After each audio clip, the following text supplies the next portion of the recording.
Peace and blessings, family, and welcome back to A Queen's Crown. If this is your first time joining, hello and welcome. Today, I want to talk about a few things that will help promote hair growth and stimulate our scalp. And one of those things is called exercising. Yes, today we are going to talk about how to keep this body healthy, and it also helps to keep our hair healthy.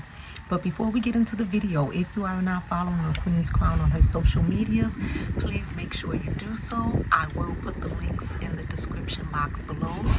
Also, make sure you hit that thumbs up and that notification bell so that you can receive notifications every time A Queen's Crown goes live, post, or share. Now, before we get into the video, family, I just want to say and give a huge shout out to you all and say thank you all so much. A Queen's Crown has just celebrated 1 year and I can't be more excited. I did exceed my goals, so I am really grateful. I could not have done this without the support of you all hitting the likes or watching these videos. It would not be possible. So for that, I say thank you. Amani na upendo. Let's get right into the video, family. So today's hairstyle will not be what I'm wearing currently right now. I do have a braid out that I did. I also styled it and then I took the braid out. And so I will show you that later on here in the video. Today I want to talk about how healthy living promotes healthy locks. Taking care of your hair is more than just moisturizing and putting a bonnet on at night. It also means you have to drink plenty of water. A lot of times people will say, oh, I drink water, but your hair will tell. And you should be drinking more water than you're drinking anything else per day. If you're not drinking more water than coffee, soda, or any other beverage, then you're not getting enough water in per day. Now, I know a lot of us work, or a lot of us have other obligations. Exercising. Believe it or not, exercising plays a big part in our hair growth, and sometimes exercising can be the very least thing on our priority list, but it really should be a #1 factor in our lives. Just because exercising helps keep the body moving, it helps keep the blood flow flowing, and that also flows to our scalp, which helps promote healthy hair. So you may want to consider, even if you have to get up 15 to 20 minutes earlier every day, then maybe do that. Walk, ride a bike. If you have to go up and down your stairs. When I first started, I walked around from my living room to my kitchen every day just to get my steps in. There's a lot of different home exercises, different apps that you can get that will allow you to do exercises at home. Let's try and take care of our bodies so that we can take care of our hair. Getting the proper amount of sleep. Now, a lot of times we don't take this into considerations because we sleep when we sleep, especially if we have children, if we have high demand jobs, if we just work in general, if we have lives, other extracurricular activities that we do. It may take away from the ability of us sleeping for as long as our bodies need us to. But I will say this, if you can, a lot of times we will sit up, and I do it myself. I'll keep scrolling through Facebook or social media, or I'll pick another movie to watch, or I'll do something else knowing I'm tired instead of just laying down. But all of that, it plays a part into how we feel. It plays a part into our mood. It plays a part into how our body functions. And so getting the amount of proper rest is very essential to our bodies and, again, to our hair growth. Relieving stress and tension. Now, I know this is a hard one, but believe it or not, stress and tension causes a lot of hair loss. Even me wearing my hair like this in this ponytail, if I would have taken this and pulled it very tight, it would be that tension pulling right in here. But it's not tight at all, although you all know I have thin edges here, but it's not tight at all. I can do like this and be able to pull it because I don't want it to make that tension to where it's just pulling on my hair constantly or all day. The same with you all. If you're making hairstyles or braiding your hair, don't braid it too tight. I know a lot of times we feel we have to slick things down, but with locks, just let your hair be as natural as can be. When it comes to stress, I know saying don't stress is like telling water not to be wet. It's hard to do. Sometimes we just stress over things, not necessarily purposefully, but because it's on our mind, or it's a family member, or it's a job, or it's someone close to us. We stress over things that we sometimes don't have the ability to change or that we can't do anything about. But what happens is our bodies are reacting to the stress that we are putting forth in it, and it's taking a toll on our hair. and other parts of our body. You ever wonder why sometimes you're so tired? It doesn't seem like you're getting enough rest, or everything that you do one thing and then you're over it.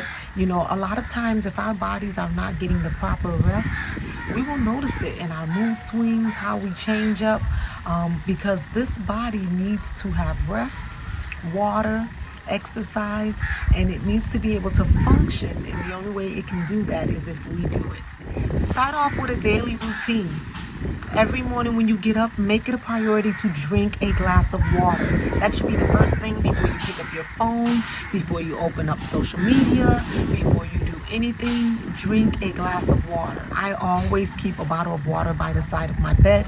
So when I wake up in the morning, I tell you, before I even pick my phone up to see what time it is, I drink that bottle of water. Drinking a bottle of water when you first wake up is kind of like putting oil on a car. It just helps get it started, get everything moving, get those vocal cords, just kind of get a flow starting for you. Stretch. Just stretching, doing something like this daily, just stretching out those arms, stretching out those muscles, stretching out this back, doing things like this. All of that gets the body flowing. And take your arms, bring them like this.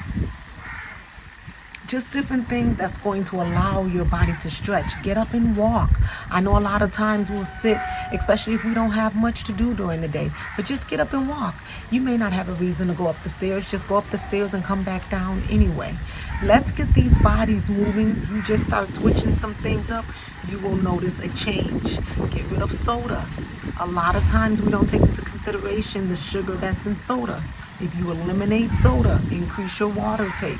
I know sometimes people say, oh, you know, they say do these things, and the reason why they're not working is because we're looking for them to work after a day, after a week, not realizing that our body now has to cleanse from all of the toxic that we have put in it. And so you may not see a change in a day or two. It may take 2 weeks. It may take 3 months. It may take a year for you to notice change, but the key is consistency. Did you know that exercising increases blood flow to the scalp? When you exercises, that pumps blood flow to your scalp, which also revives and stimulates the scalp. If you sit and you just take your hands and you rub your scalp, just rub it, and you can feel sometimes just how good it feels, the warmth. Just sit there and rub it a little bit, especially in the areas. I sit here and I do this in the areas where it's thin, and just rub it. Give it a little bit of a rub, and once you do that, you know, you'll feel kind of almost like you know how when you put like Selsun Blue or some type of medicated grease in your hair, it'll kind of almost feel like that. That's how you know that blood flow is circulating through your scalp. Increased exercises means that more nutrients and oxygen is going to the scalp. That's why when you rub your scalp, you can feel, you know, like, oh, that feels so good. You're stimulating that scalp, and the blood flow and the oxygen is going to the scalp. You will see that there is productivity in the hair follicles. Those hair follicles will begin to move. You will begin to see growth because now there's stimulation. It's almost like jumping a car. It's rebooting and starting all over again. Your body will produce elevated testosterone just from exercising. That increases faster and healthier hair. I'm not sure if you all were aware of that. Even when I read it, I was like, wow, that's interesting. So exercising is good for the body for so many other reasons. It's not just to lose weight and just to look fit and be like, oh, you know, look at my muscles.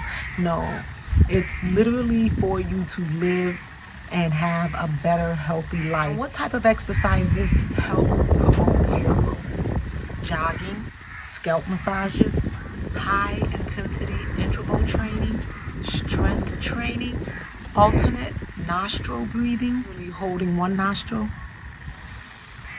breathing in, and then also doing the same for the other. Just one at a time.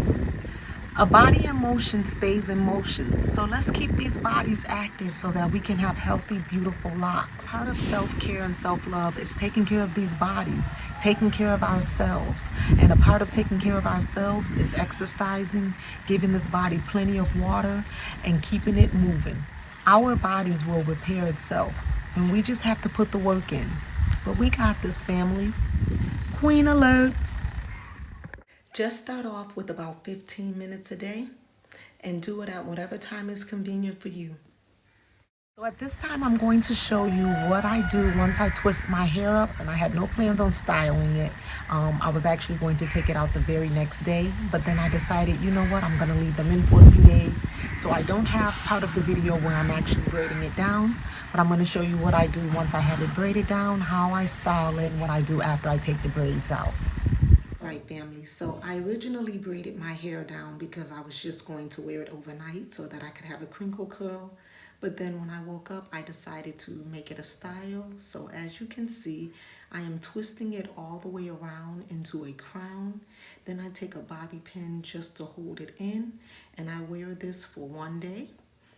Then I decide, you know what, I can make another style. So I take this out and I just undo it, and then I start twisting on the one side, bringing it around. Then I come over to the other side and I twist it and do the same. Take it and I wrap my hair into a bun, taking all the loose pieces, making sure that they're tight, and adding a bobby pin. And this is the result. I wore this for a day, and as you can see, the braids are still in.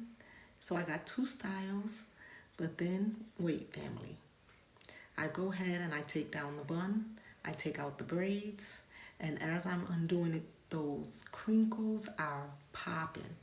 And this is what they look like once I finish. So I went on ahead, pulled them apart a little bit, shook them up, and just put my fingers through to make sure they're all separated. Peace, family. Thank you all so much for watching this video. I hope you all enjoyed it. Let me know what you think in the comments section. Remember, if you are not exercising, let's go ahead and get these bodies moving.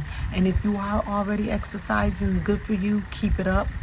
Listen, I really appreciate you all. Again, thank you all for hanging with the Queen's Crown for 1 year, and I'm looking forward to many more to come. Remember, if you are not following a Queen's Crown on her social medias, the links will be in the description box below. Also, make sure you hit that thumbs up and that notification bell so that you can receive notifications every time a Queen's Crown goes live, post, or share. I'll see you all in the next video. Amani na upendo, family.